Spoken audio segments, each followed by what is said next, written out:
Practical किया था, लेकिन थ्योरी के अंदर क्या क्या किया था भला?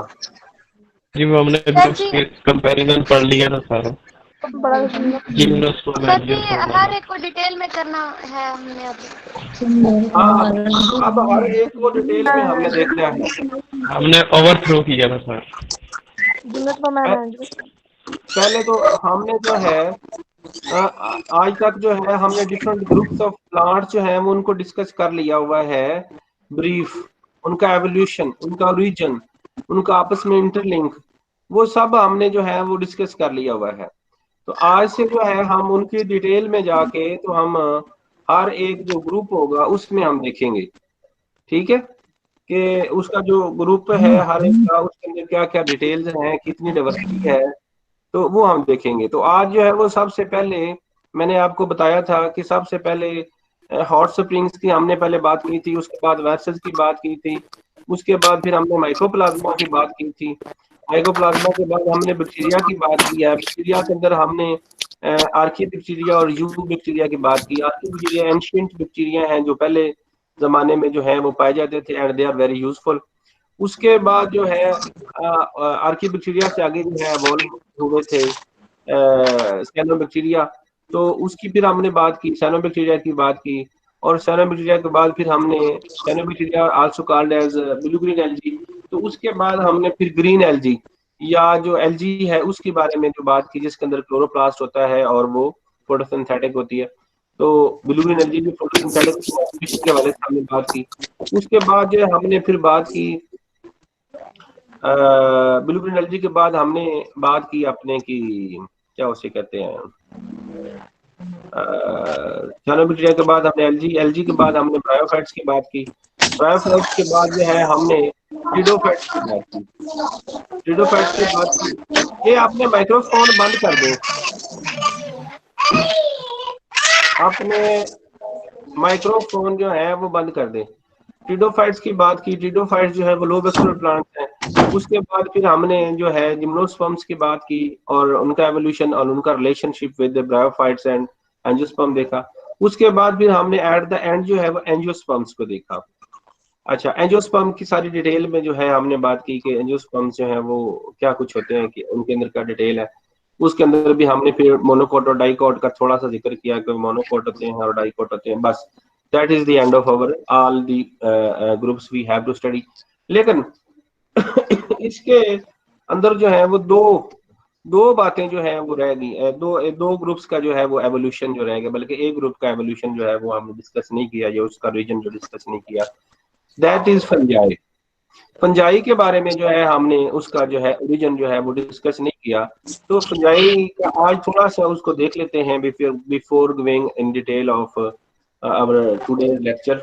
वायरसेल्स के बारे में आज हमने पढ़ना है, तो फंजाई के बारे में थोड़ा सा कर लेते हैं। माइक्रोफोन किसका है वो बंद कर दें। तो फंजाई के बारे में आज हमने बात कर लेते हैं। फंजाई जो होते हैं दे आर हेट्रोट्रॉफिक होते हैं, हेट्रोट्रॉफिक होते हैं like animals, they can not produce their food by themselves, they have to depend on other for food. तो फूड के लिए उनको दूसरों के ऊपर डिपेंड करना पड़ता है। They are achlorophyllous bodies होती हैं, they are achlorophyllous thallus body है। तो उनकी बॉडी जो है वो थैलस है और उसके अंदर मस्कुलर बंडल भी नहीं पाए जाते हैं, और वो फूड भी खुद से प्रोड्यूस नहीं कर सकती, they have to depend on other. तो हम अगर इसमें कोर्स ऑफ एवोल्यूशन में जाएं, तो अगर हम बात करें कि एल्गी, ट्रिडोफाइट्स या इससे ऑनवर्ड जिम्नोस्पर्म, एंजियोस्पर्म्स, तो उनसे इनका एवोल्यूशन जो है वो कदरे मुश्किल लगता है। उसकी दो वजूहत हैं कि उनके अंदर जो है वो बॉडी जो है ट्रिडोफाइट्स या ब्रायोफाइट्स या जिम्नोस्पर्म, एंजियोस्पर्म, उनके अंदर जो बॉडी है दैट इज नॉट थैलोफाइट, तो थैलोफिटिक बॉडी नहीं है। उसके अंदर जो है रूट, स्टेम और शूट जो है वो बन जाती है। तो इसके अंदर जो है वो थैलस है। तो थैलस, क्या बोला आपने? ये कौन बोल रहा है बीच में? तो इनका जो एवोल्यूशन है वो आ, मतलब ब्रायोफाइट से पहले पहले जो है ये कहीं से इवॉल्व हो सकते हैं। तो इसकी, क्योंकि ये भी थैलोफाइट है वो भी थैलोफाइट है, तो इसकी जो पॉसिबिलिटी है एवोल्यूशन की या एवोल्व होने की जो पॉसिबिलिटी है वो दो जगह से है। एक तो इसकी पॉसिबिलिटी है कि they can evolve from mycoplasma. तो माइकोप्लाज्मा, माइको का मतलब भी फंजाई होता है, और प्लाज्मा जो है वो प्लाज्मा से निकला हुआ है या प्लाज्म साइटोप्लाज्म से निकला हुआ है। तो उससे इनका एवोल्यूशन जो है वो हो सकता है, क्योंकि वो भी हेटरोट्रॉफिक हैं और जो हमारे फंजाई हैं दे आर आल्सो हेटरोट्रॉफिक हैं, मतलब दे आर नॉट डिपेंडेंट या they are dependent for food on other. तो जो माइकोप्लाज्मा है वो भी उसी तरह से जो है वो डिपेंडेंट है, लेकिन उससे इसका डिफरेंस कहते हैं कि दे आर यूकैरियोटिक है और वो अभी प्रोकैरियोटिक की स्टेज में अभी है, वो डेवलप नहीं हुआ। तो ये पॉसिबिलिटी है कि they can develop from mycoplasma. Possibility है कि जिस तरह माइकोप्लाज्मा के अंदर भी यूकैरियोटिक या नेचर नहीं होती है, या उनके अंदर भी हेटरोट्रॉफिक, मेन जो इसके अंदर हम बात कर रहे हैं वो हेटरोट्रॉफिक की बात कर रहे हैं कि वो हेटरोट्रॉफ है, वहां से पॉसिबिलिटी है कि वहां से हो जाए। लेकिन उसके अंदर एक और बात है कि वहां पे अभी सेल वॉल भी नहीं बनी, इसका मतलब है कि इसका evolution parallel to bacterio bacteria जो है इसका एवोल्यूशन पैरेलल टू हुआ है। दूसरी एक और बड़ी इंपॉर्टेंट बात है कि दूसरा हम इसका एवोल्यूशन जो है बैक्टीरिया से जो है हम कर सकते हैं। बैक्टीरिया के अंदर भी दो तरह से बैक्टीरिया हैं, एक है आर्की बैक्टीरिया, दूसरे हैं यू बैक्टीरिया। तो जो आर्की बैक्टीरिया है दे आर फोटोसिंथेटिक, मतलब जिस तरह हमने बात की सारे तो नहीं है, कुछ उसमें फोटोसिंथेटिक है। और जो यू बैक्टीरिया है, यू बैक्टीरिया जो है उनके अंदर जो बहुत सारे जितने भी बैक्टीरिया हैं they can not do their photosynthesis by themselves and they depend on other for food. तो वो फूड के लिए दूसरे के ऊपर डिपेंड करते हैं। तो ये जो नेचर है heterotrophic nature of you bacteria और जो फंजाई की भी जो ऑटोट्रॉफिक हेटरोट्रॉफिक नेचर है, ये जो है दे आर शेड करेक्टर, मतलब कि दे आर शेड करेक्टर। अगर हम इसको करें तो हम इवॉल्व इससे हम कर सकते हैं, या इसका एवोल्यूशन जो है वो उसको हम लिंक कर सकते हैं कि आइदर दे एलजी फंजाई जो है दे इवॉल्व फ्रॉम बैक्टीरिया और they evolve from mycoplasma parallel to the bacteria if they are sister group of each other. तो ये यहाँ से डेवलप हो सकते हैं माइकोप्लाज्मा से या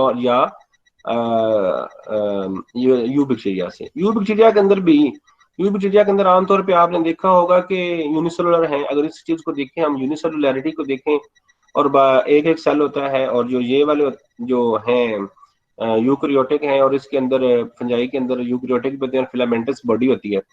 तो इसको अगर हम देखें तो हमें लगता है कि शायद ये इससे इवॉल्व ना हुए हों, चांस मुश्किल है अगर हम यूनिसेलुलर को देखें तो। लेकिन इसके अंदर जो है स्पायरोकीट्स आर आल्सो जो उसे कहते हैं फिलामेंटस, फिलामेंटस वो बॉडीज होती हैं। इसके अलावा जो है स्लाइम मोल्ड्स या मिस्टिगोमाइसीट्स भी हैं इसके अंदर। जो जो जो फिलामेंटस या स्पायरोकीट्स हैं वो दे आर थ्रेड लाइक। तो वो जो थ्रेड लाइक हैं उनसे हम ये सोच सकते हैं दे आर आल्सो हेटरोट्रॉफिक। जो स्पायरोकीट्स हैं वो भी फिलामेंटस हैं, जिस तरह इसके अंदर फिलामेंट्स होते हैं हाइफी जिनको हम बोलते हैं, तो वो हाइफी इसके अंदर भी उसके अंदर भी है, लेकिन वो बैक्टीरिया के हाइफी हैं, और ये जो है वो फंजाई की हाइफी हैं, वो प्रोकैरियोटिक हैं, ये यूकैरियोटिक हैं, लिटिल बिट एडवांस है। तो इसलिए इसको हम ये अज्यूम कर सकते हैं कि the ancestors of bacteria can be sorry fungi can be bacteria। तो बैक्टीरिया जो है दे can B ancestor of fungi. तो माइकोप्लाज्मा भी पॉसिबिलिटी है कि वहां से भी एवोल्यूशन हुआ हो और ये पैरेलल एवॉल्व हुए हों to the bacteria and fungi algae and pteridophytes और ब्रायोफाइट्स और सो ऑन सो। लेकिन ये इसकी ये भी पॉसिबिलिटी है कि they can evolve from bacteria. तो बैक्टीरिया से भी जो मैंने आपको स्पैरोकीट्स उसमें फिलामेंटस बॉडी है उसके बारे में भी मैंने बात बताई कि वहां से हो सकते हैं। तो ये एवोल्यूशन के वाले से। दूसरा एक और जो ग्रुप है, दूसरा एक ग्रुप इसमें लाइकन का ग्रुप है जो हमने इसमें डिस्कस करना है या स्टडी करना है ग्रुप्स ऑफ प्लांट्स के अंदर या डाइवर्सिटी ऑफ प्लांट्स में। तो लाइकन जो है, लाइकन्स जो है उसका तो एवोल्यूशन डेफिनेटली फंजाई और एल्गी से ही हुआ है, क्योंकि वो म्यूचुअलिस्टिक या कॉम्बिनेशन होता है, एक स्ट्रक्चर बनती है, कंबाइंड स्ट्रक्चर बनती है एल्गी और फंजाई से, जिसे हम लाइकन बोलते हैं। उसमें वो अपनी इंडिविजुअलिटी जो है उसको भी मेंटेन रखते हैं और साम टाइम अपनी इंडिविजुअलिटी जो है वो इस हद तक कम कर देते हैं कि हम उनको जो है वो एल्गी और फंजाई को इस थैलस से अलग नहीं कर पाते हैं। तो ये जो लाइकन है definitely their origin is from different groups of algae and different groups of fungi. तो डिफरेंट ग्रुप्स ऑफ एल्गी में इसमें साइनोबैक्टीरिया भी होते हैं और दूसरे जो हैं वो जो ग्रीन एल्गी हैं, ग्रीन एल्गी आगे हम जाके क्लोरोफेसी पर डिस्कस करेंगे, तो क्लोरोफेसी के जो मेंबर्स हैं वो भी इसके अंदर जो है वो बनाते हैं लाइकन। और दूसरा जो है उसमें higher fungi, specially higher fungi जो है दे फार्म लाइकन, उसमें एस्कोमाइकोटा के मेंबर्स हैं और बेसिडियोमाइकोटा के मेंबर्स हैं। तो एस्कोमाइकोटा और बेसिडियोमाइकोटा के मेंबर जो हैं वो मिलके जो है वो विद ब्लूग्रीन एल्गी एंड क्लोरोफेसी के मेंबर जो हैं एल्गी के, उसके साथ या ग्रीन एल्गी जो है या यूकैरियोटिक एल्गी जो है उसके साथ मिलके जो है ये बनाते हैं लाइकन्स। तो अभी हमने ये डिस्कस कर लिया है कि लाइकन जो है वो कहाँ से इवॉल्व हुए हुए हैं और जो फंजाई है वो कहाँ से इवॉल्व, जो पॉसिबली वो कहाँ से इवॉल्व हुए हैं और उनका जो लिंक है वो क्या है। अच्छा, आज जो है हमने एक और जो डिस्कशन करने जा रहे हैं, अब हम हर एक जो ग्रुप है उसको जो है वन बाय वन जो है वो डिस्कस करने जा रहे हैं। तो आज का जो हमारा ग्रुप है जिसको हमने डिस्कस करना है, दे आर वायरसेस। तो वायरसेस जो है उनको हम डिस्कस करने जा रहे हैं। तो वायरसेस हमने पहले भी ये बात की थी कि they are intermediate between life and non life nature. तो लिविंग एंड नॉन लिविंग के दरमियान में जो है इसको हम कंसिडर करते हैं। तो उसके बारे में जैसे हमने एवोल्यूशन में भी हमने सारी डिस्कशन की कि हॉट स्प्रिंग्स में जो पहले बने वो वर्सेस थे और उसके बाद सो ऑन सो। तो आज हम उसको जो है जरा डिटेल में डिस्कस करने जा रहे हैं। तो मैं ये असाइनमेंट जो है ये जो प्रेजेंटेशन है वो मैं आपके साथ जो है वो शेयर करने लगा हूँ।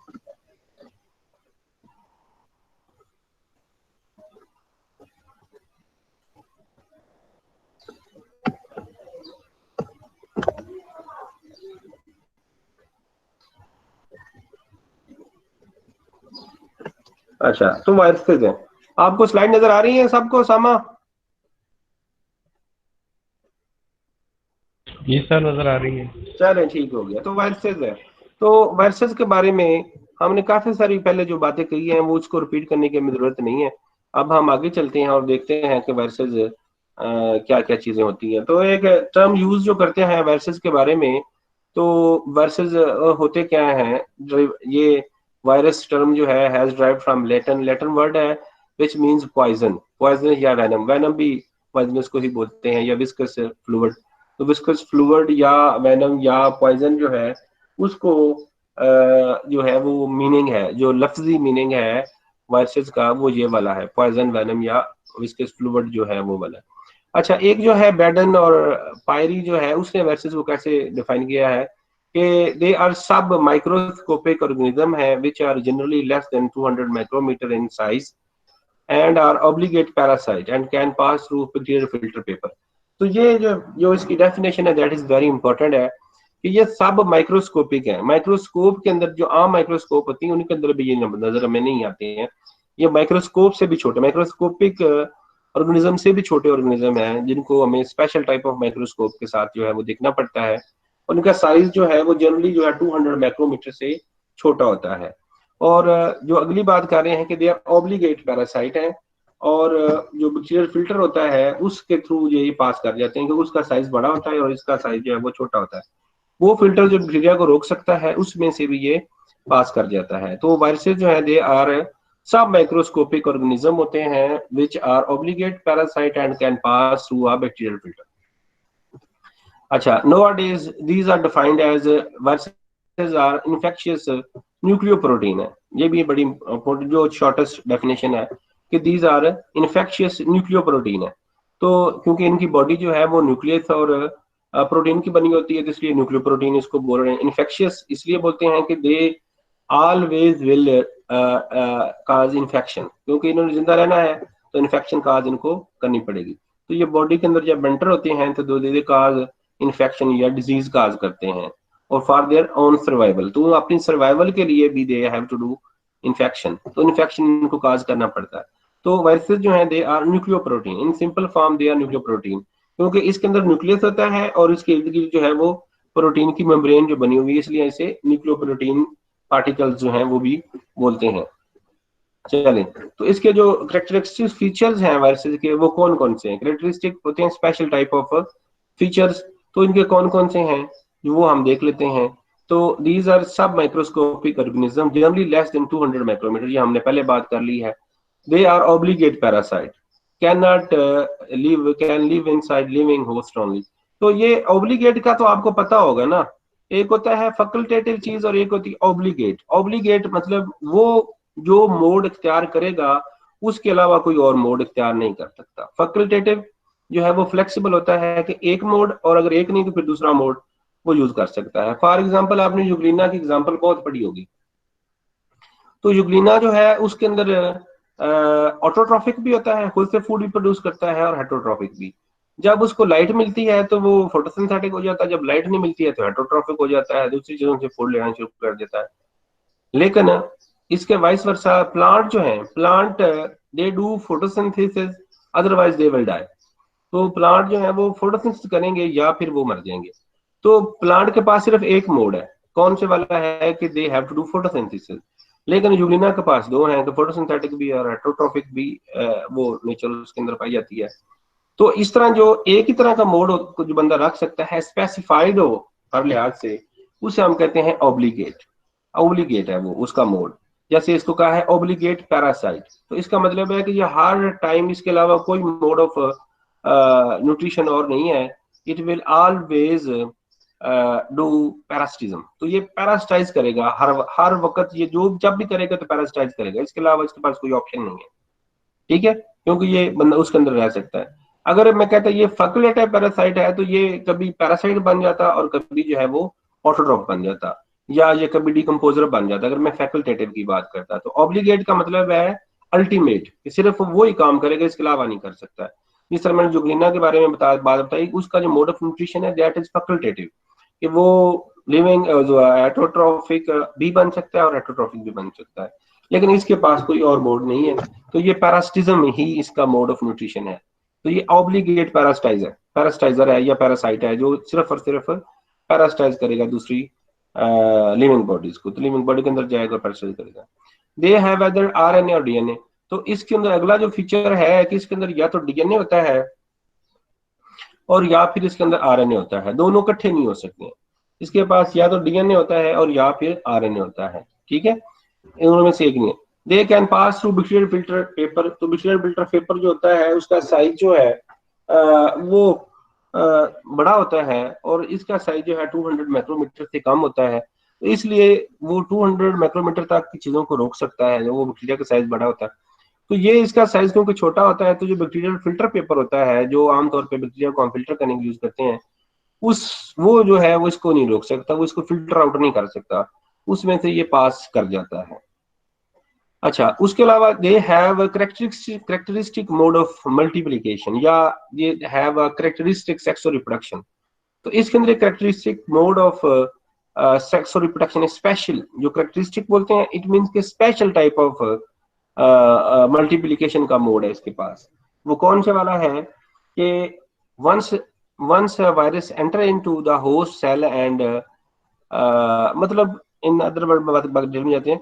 तो इसका मतलब ये है कि जब ये किसी लिविंग बॉडी के अंदर होगा तो इट कैन मल्टीप्लाई या इट कैन रिप्रोड्यूस। ठीक है, तो वायरसेस के अंदर ये एक चीज जो है वो पाई जाती है कि viruses can multiply only inside the living being. तो ये इसके अंदर स्पेशल है, बाकी जितने भी लिविंग बीइंग है वो किसी दूसरी लिविंग बीइंग के अंदर जाके जरूरी नहीं है, स्वाय सम प्रोटोजोन के, जरूरी नहीं है कि वो किसी के अंदर बॉडी के अंदर जाएं और वहां पे रिप्रोड्यूस करें। वो बाहर भी रिप्रोड्यूस कर सकते हैं और अंदर भी रिप्रोड्यूस कर सकते हैं, लेकिन इसके अंदर ये एक स्पेशल फीचर है कि it become living inside the living.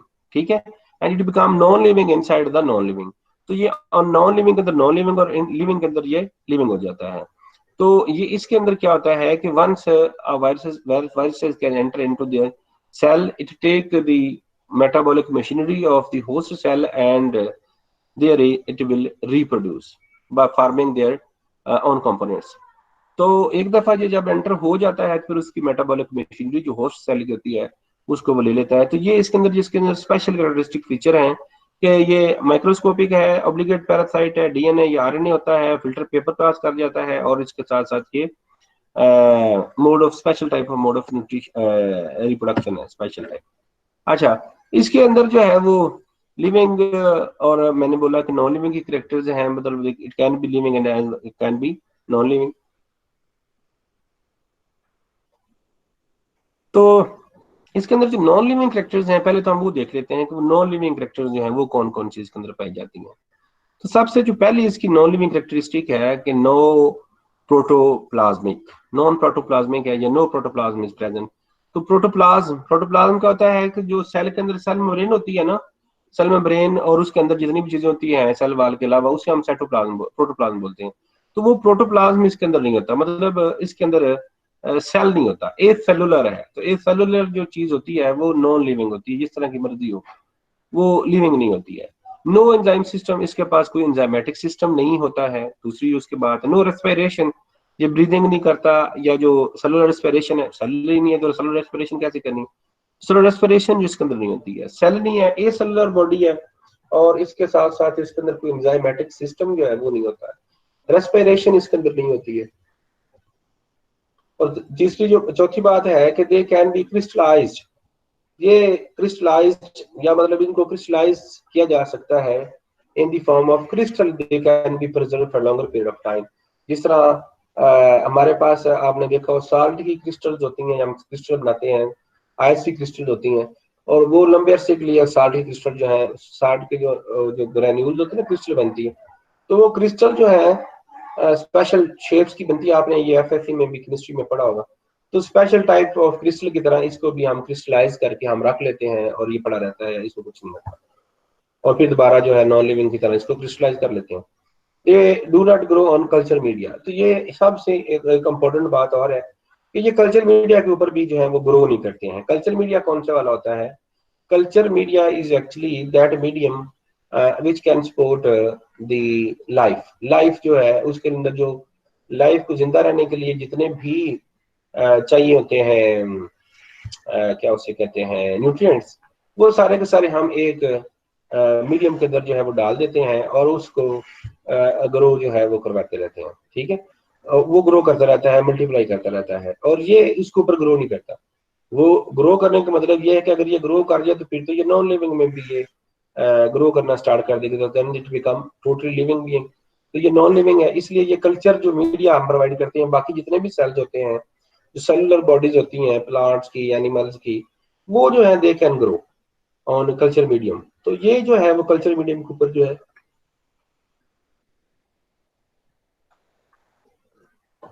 ये जो कल्चर मीडियम उसके ऊपर जो है ये ग्रो नहीं करता है। ये इसकी जो 3 4 जो 5 कैरेक्टरिस्टिक्स हैं, ये इसको शो करती हैं कि दे आर नॉन लिविंग। उसके अलावा जो लिविंग कैरेक्टर इसके अंदर है वो कौन कौन से वाली हैं? जो सबसे इंपॉर्टेंट इसके अंदर लिविंग कैरेक्टर है, that is the presence of nucleic acid. तो जितने भी लिविंग आपने देखे हैं उनमें लगता है सब में न्यूक्लिक एसिड जो है वो पाया जाता है in the form of DNA RNA. तो सब के अंदर जो न्यूक्लिक एसिड पाया जाता है, तो ये इस बात की इंडिकेशन है, ये दलील है कि ये जो है वायरसेस जो है they are ancestor of all organisms या all living beings, because it has one common feature या common shared character है कि न्यूक्लिक एसिड। तो सब के अंदर न्यूक्लिक एसिड पाया जाता है, और इसके अंदर न्यूक्लिक एसिड पाया जाता है। और उन्होंने कहाँ से ड्राइव किया न्यूक्लिक एसिड? इससे न्यूक्लिक एसिड जो है वो ड्राइव किया है। ठीक है, तो on the basis of nucleic acid जो है they are called living being.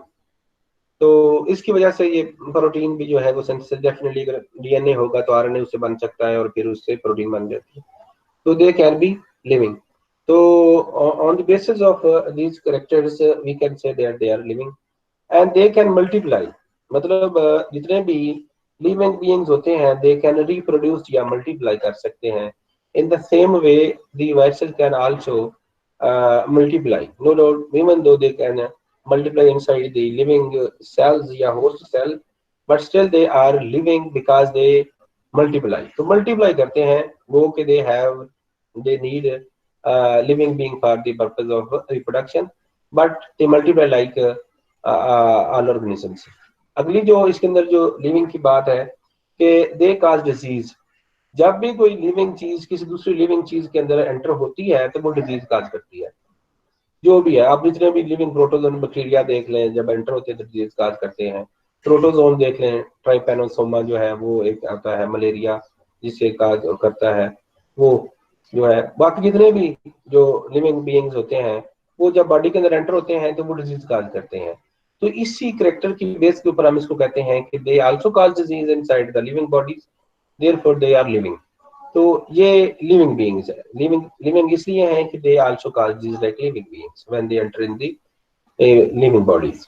तो अब इस सारी जो चीज है, जितनी हमने डिस्कशन अब तक की है, इस सारी जो डिस्कशन है उससे हम ये कंक्लूड कर सकते हैं कि on the basis of above characters it can be said that viruses form a transitional group between living and non living. तो इसके बेस के ऊपर हम ये जो कंक्लूजन है वो ड्राइव कर सकते हैं कि दे आर ट्रांजिशनल ग्रुप है, या ये ट्रांजिशन है between non life to life. Life और नॉन लाइफ से लाइफ का जो बनना है उसके अंदर जो ट्रांजिशनल ग्रुप है वो वायरसेस हैं। तो वायरसेस से ही लाइफ जो है वो स्टार्ट हुई है। अच्छा, इसके अलावा जो है morphology and structure of viruses की अगर हम बात करें कि इसके अंदर स्ट्रक्चर की बात करें या इसके साइज की बात करें, तो इसका जो साइज है लेस देन 200 माइक्रोमीटर है। जो आम जनरल जो इसका साइज है that must be less than 200 micrometre. पर smallest virus which is foot and mouth virus disease virus होता है। ये जो फुट एंड माउथ जो डिजीज है ये मुंह और खुर माउथ एंड फुट फुट खुर को कहते हैं पंजाबी में।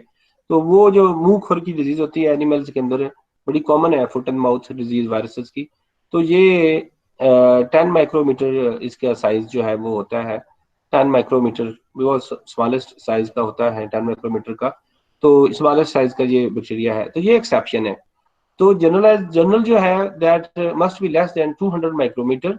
उस तरह जो अगली जो बात है लार्जेस्ट वायरसेस, तो लार्जेस्ट वायरसेस जो है इस smallpox virus. Smallpox भी एक डिजीज होती है जो ह्यूमन बीइंग में आपको भी हुई, सबको ऑलमोस्ट होती है। स्मॉल पॉक्स दाने बनते हैं थोड़े बड़े बड़े जिस्म के ऊपर, तो वो है। तो ये वायरस जो है वरियोला भी इसको बोलते हैं। तो इसका जो साइज है 250 माइक्रोमीटर है। इसका जो साइज है 250 माइक्रो मीटर है। तो इसका साइज जो है वो 200 माइक्रोमीटर से बड़ा है। लेकिन जनरल बात और एक्सेप्शन में फर्क होता है। जनरल जो है सबके ऊपर आती है, एक्सेप्शन है जो एक या दो चीजों के ऊपर हम उसको नहीं फिर कंसिडर करते। तो एक्सेप्शनल साइज जो है ये बताया हुआ है कि जो लार्जेस्ट साइज है वो 250 है, लेकिन आम तौर पे इसका साइज जो है वो लेस देन 200 माइक्रोमीटर से होना चाहिए। ठीक है। अच्छा, इसके अलावा इसकी शेप्स जो है, शेप्स ऑफ वायरसेस जो है वो किस तरह से होती हैं। इसकी शेप्स जो है वेरिएबल शेप्स हैं। तो वेरिएबल शेप्स में कहते हैं कि इसमें ब्रिक शेप जो है वो रेक्टेंगुलर, ये जिस तरह ये बताया भी दिखाया भी हुआ है, ये ब्रिक शेप हो सकता है। जिस तरह ब्रिक होती है ईंट, स्मॉल बॉक्स का वायरस जो है ब्रिक शेप हो सकता है। स्फेरिकल ये जिस तरह दिखाया हुआ है स्फेरिकल, जैसे इन्फ्लुएंजा वायरस है तो दे कैन बी राउंडेड, तो राउंडेड शेप का ये हो सकता है वायरस। रॉड शेप जैसे टोबैको मोज़ेक वायरस जो है प्लांट वायरस होता है। Tobacco mosaic very famous virus है of plants. Tobacco mosaic virus ये होते हैं। तो दे आर रॉड शेप, जैसे ये रॉड नजर आ रही है आपको, तो दे आर रॉड शेप होता है। और चौथी जो शेप इसकी है दैट इज टैडपोल शेप। तो टैडपोल बैक्टीरियोफेज जो बैक्टीरिया के अंदर डिजीज काज करते हैं उसे हम बैक्टीरियोफेज बोलते हैं। तो टैडपोल शेप होता है। टैडपोल आपने देखा होगा कि आपने जब एफएससी में पता नहीं अब उसमें चिकन की है या मतलब पहले तो हमारे जमाने में तो फ्रॉग की होती थी। तो फ्रॉग जो है, फ्रॉग की पहले टेल होती है। तो जब फ्रॉग की टेल जहां तक होती है, टेल वाला जो होता है उसे हम टेडपोल, ऊपर से हेड बना होता है नीचे टेल लगी होती है, उसे टेडपोल बोलते हैं। इन द सेम वे अगर आप यहाँ पे देखें तो ये हेड है और नीचे इसके टेल सी नजर आ रही है। तो इस शेप को जिसके ऊपर एक बड़ी स्ट्रक्चर है, हेड बना हुआ, नीचे टेल भी लगी हुई है, उसे टेडपोल बोलते हैं। तो ये टेडपोल स्ट्रक्चर का भी होता है। तो वेरिएबल है, जैसे स्मॉल पॉक्स का है स्फेरिकल भी हो सकता है, ब्रिक शेप हो सकता है, ब्रिक शेप और रेक्टेंगुलर जो है। तो ये वेरिएबल शेप का है, इससे जो है ब्रिक शेप या रेक्टेंगुलर टाइप है, स्फेरिकल है, रॉड शेप है या टेडपोल शेप है। तो इतनी तरह से ये बैक्टीरिया की जो है वो डिफरेंट शेप्स जो है वो देखी जा सकती है। तो classification of viruses on the basis of their host की बेस के ऊपर जो है बैक्टीरिया जो है उसको तीन तरह से जो क्लासीफाई जो है वो किया जा सकता है। फाइटोफेजिनी है एक इसका ग्रुप है, फाइटोफेजिनी ऑर्डर जो है वायरसेस इन्फेक्टिंग प्लांट्स। फाइटो का मतलब होता है प्लांट, फेजिनी वायरसेस।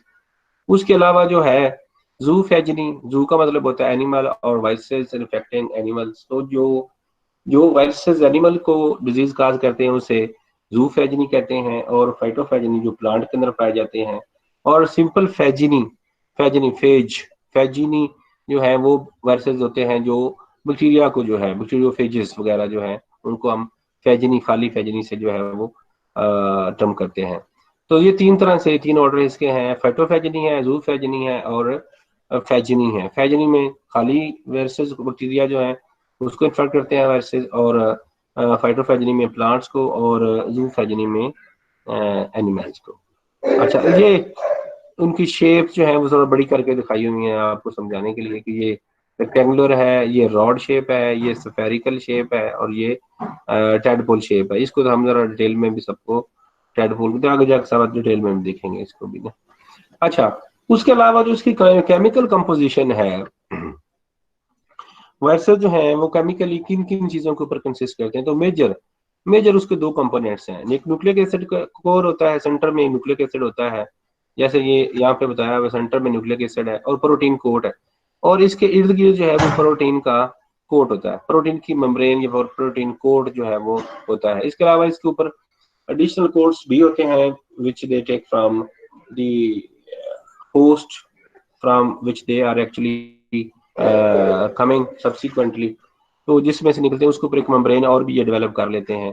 सर लेकिन हमारा इंग्लिश का लेक्चर होना है अभी। जी सर इंग्लिश का लेक्चर स्टार्ट होने वाला है कितने बजे? सर 2:10 पे मैम ने स्टार्ट करना है। अभी क्या टाइम हुआ है? 8 हो गए। तो अभी थोड़ा देर ठहर जाए, कुछ नहीं होता। अच्छा, ये जरा कंपोजिशन जरा देख लें, उसके बाद फिर इंशाल्लाह बंद कर देते हैं। अच्छा, उसके बाद जो है आरएनए वायरसेस। तो न्यूक्लिक एसिड, इसके अंदर जो मेजर कंपोनेंट्स हैं दो हैं, न्यूक्लिक एसिड है और प्रोटीन है। तो न्यूक्लिक एसिड जो है वो आइदर डीएनए होता है या आरएनए होता है। न्यूक्लिक एसिड की अगर फर्दर कंपोजिशन देखी जाए या बाइफरकेट किया जाए तो वो आरएनए होता है या डीएनए होता है। तो आरएनए किस किस के अंदर होता है? Generally it is present in plant viruses. तो जितने प्लांट वायरसेस होते हैं वो आरएनए वायरसेस होते हैं। तो RNA is present almost in all plants accept in cauliflower. तो कॉलीफ्लावर में जो डीएनए होता है, बाकी जो जितने हैं उसके अंदर जो है वो आरएनए वायरसेस होते हैं। ठीक है, उसके बाद जो अगला जो है दे आर डीएनए वायरसेस। जो डीएनए वायरसेस कौन से वाले होते हैं? दो तरह के आगे फिर फर्दर है डीएनए वायरसेस जो हैं वो एनिमल वायरसेस होते हैं और बैक्टीरियल वायरसेस होते हैं। क्योंकि डीएनए वायरसेस जो हैं वो बैक्टीरिया के अंदर भी पाए जाते, बैक्टीरियल वायरस के अंदर भी पाए जाते हैं, और एनिमल वायरसेस के अंदर भी पाए जाते हैं। सबसे पहले हम एनिमल वायरसेस जो हैं इसको हम देख लेते हैं। तो एनिमल वायरसेस जो है generally in animal viruses DNA is present but in following viruses RNA is present. तो ये एक्सेप्शन है। तो एक्सेप्शन क्या है? जैसे इन्फ्लुएंजा वायरस है, सिंगल स्टैंडर्ड आरएनए इसमें पाया जाता है। रोस सार्कोमा वायरस है, ये जो करता है डिजीज का, ये कैंसर टाइप जो डिजीज काज करता है, सिंगल स्टैंडर्ड आरएनए होता है इसमें भी। एड्स वायरस जो है सिंगल स्टैंडर्ड इसमें वायरसेस होता है। Single RNA viruses AIDS which carry few molecular enzymes है। अच्छा, आगे एंड पे जाते हैं वो। पोलियो का वायरस जो होता है ये भी सिंगल स्टैंडर्ड आरएनए होता है। इस तरह रिट्रोवायरसेस डबल स्टैंडर्ड आरएनए, ये डबल स्टैंडर्ड आरएनए तो नहीं होते हैं। तो ये रिट्रोवायरसेस के बारे में आपको बहुत सारा पहले भी पता होगा, एफएससी में अगर आपने पढ़ा होगा, नहीं पता तो मैं बताने लगा हूँ कि रिट्रोवायरसेस जो होते हैं they are actually RNA viruses but they can be converted into DNA viruses.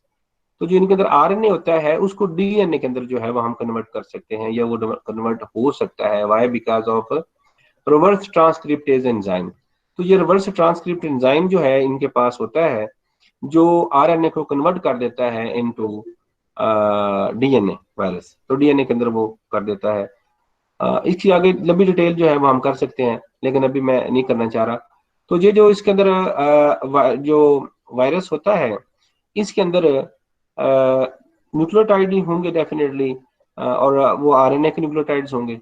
और वो न्यूक्लियोटाइड है उनके अंदर ही एक फ्रेगमेंट छोटा सा होता है जो ट्रांसलेट करता है रिवर्स ट्रांसक्रिप्ट एंजाइम को। जब वो किसी बैक्टीरिया के अंदर या एनिमल के अंदर जो है वो एंटर हो जाता है उसके सेल के अंदर, स्पेशली इन एनिमल्स, तो सेल के अंदर जब वो एंटर हो जाता है तो रिवर्स ट्रांसक्रिप्टेज एंजाइम जो है वो भी उसके साथ वो बन जाता है। और फिर वो रिवर्स ट्रांसक्रिप्टेज एंजाइम क्या करता है कि अपनी साथ लाया हुआ जो आरएनए होता है उसको कन्वर्ट कर देता है डीएनए में, और फिर वो लग जाता है और वो फिर वो डीएनए जो है वो कॉपियां बनाता है वो आरएनए की जो उसके अंदर पाया जाता है, और फिर उसके साथ रिवर्स ट्रांसक्रिप्टेज दोबारा बन जाता है और फिर वो डीएनए बनाता है, और फिर वो आरएनए बनाता है, फिर वो डीएनए, फिर वो आरएनए, फिर डीएनए।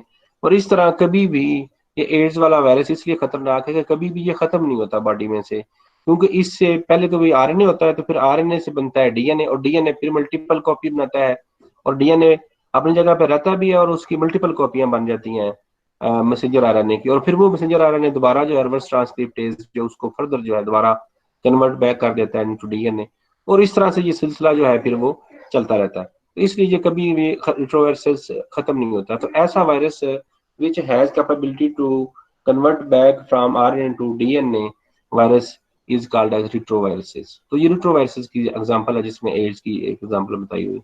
दूसरा जो डीएनए वायरसेस होता है वो फेजेस हैं या बैक्टीरियल फेजेस हैं, बैक्टीरियल वायरसेस। तो वो बैक्टीरियल फेजेस हैं या बैक्टीरियल वायरसेस हैं जो इन्फेक्ट करते हैं बैक्टीरिया को, उनके अंदर भी जो डीएनए पाया जाता है दैट इज डीएनए, और आरएनए भी इसमें पाया जाता है, जैसे MS2 है, F2 है, R17 बैक्टीरियोफेजेस हैं, इनके अंदर आरएनए एक्सेप्शनली, जनरली जो है जनरल की बात होती है तो वो हम कर देते हैं, अगर वो एक्सेप्शनल की बात पूछी जाए तो फिर उसके बारे में हम बताएंगे कि एक्सेप्शनली ये पाया जाता है। तो इसके अंदर जो है बैक्टीरियल जो डीएनए होते हैं, आमतौर पर बैक्टीरिया वायरसेस जो होते हैं या बैक्टीरियोफेजेस जो होते हैं वो डीएनए उनके पास होता है, with exception of RNA viruses which are present exceptionally like in MS2, F2 or 17। अच्छा, generally the double DNA is double stranded but in 174 phage and S3 equili phage DNA is single stranded। तो ये DNA single standard. अब मुझे ये बताएं कि अगर single standard DNA है, डबल स्टैंडर्ड डीएनए है, तो सिंगल स्टैंडर्ड होगा तो फिर तो हम उसको आरएनए भी कह सकते हैं कि नहीं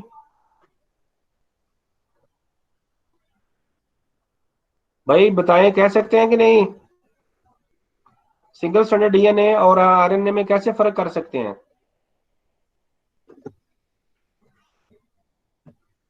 सामा सामा बताएं भी, किधर चले गए? कि अगर सिंगल स्टैंडर्ड डीएनए हो और आरएनए में हम फर्क कैसे कर सकते हैं? बस खत्म करें फिर। और किसी को जो जवाब आता है चैट बॉक्स में बता दें।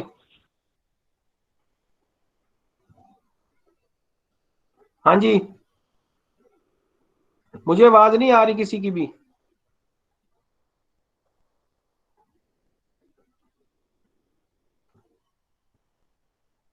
चलें ठीक है, चलें ठीक है, इस पे आज इसको यहीं पे एंड करते हैं और फिर कल